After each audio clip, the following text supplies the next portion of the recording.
I think he does.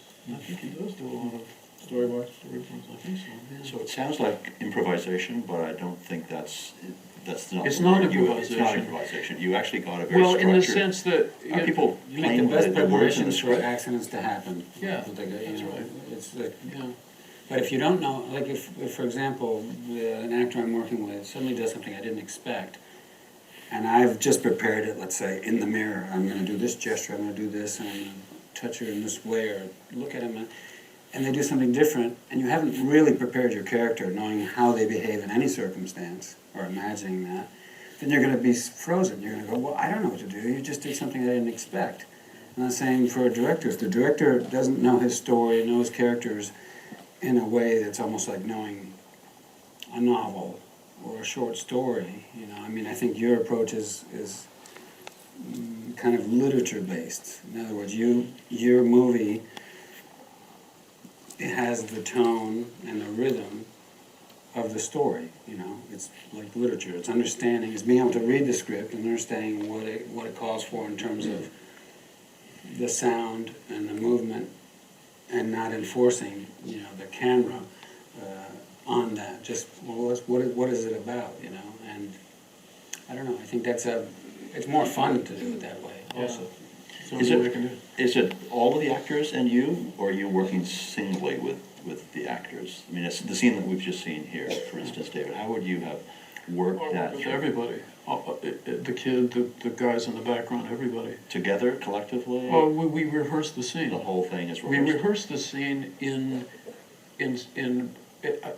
I don't do rehearsals, but we do blocking.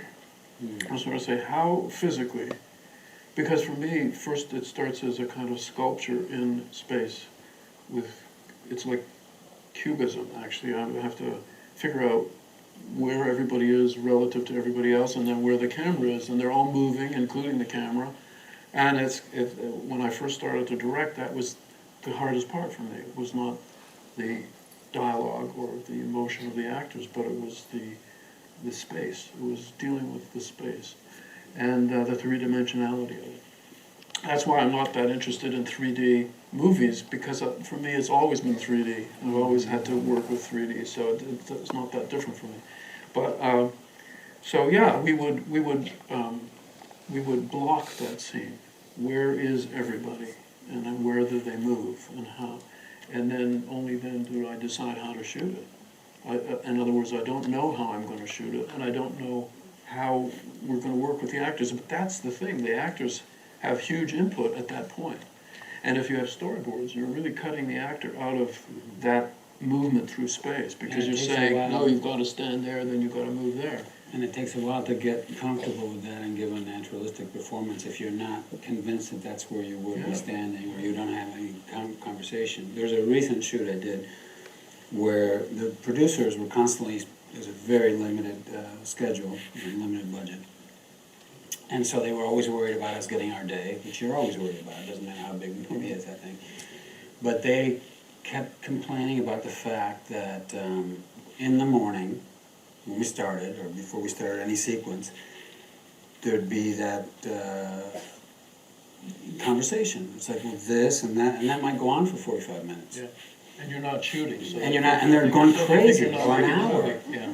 And then they came to me separately, because I was playing with the main parts. They said, well, you know, we have to talk to this, you have to help us talk to this director. And I go, about what? Well, a lot of time is being lost by these things that you do in the morning where he talks and you guys all talk together. I said, you mean where we come to an agreement and then we just start to work? And he goes, yeah. He goes, you're losing a lot of time, you should just start shooting. I said, well, we don't know what we're going to shoot if we don't do that. And I'm telling you that, I know you look at it and it's like, oh my God, it's 11 a.m. and they haven't shot anything. But if we didn't do that, then every time you change the setup of the camera, we'd have to talk all over again, because nobody would know why they're doing what they're doing.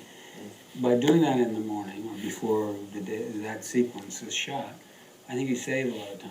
And people are at ease. Everybody knows what they're supposed to do, including the crew. They're not, okay, well, the boom, this, that, I can enter here, and I can be here. And you'd save a lot of time, I think, doing that. But some people don't think so. They just see time is money and you're wasting it. Let's move to the second film, Eastern Promises. Was it really clear to you when the script floated into your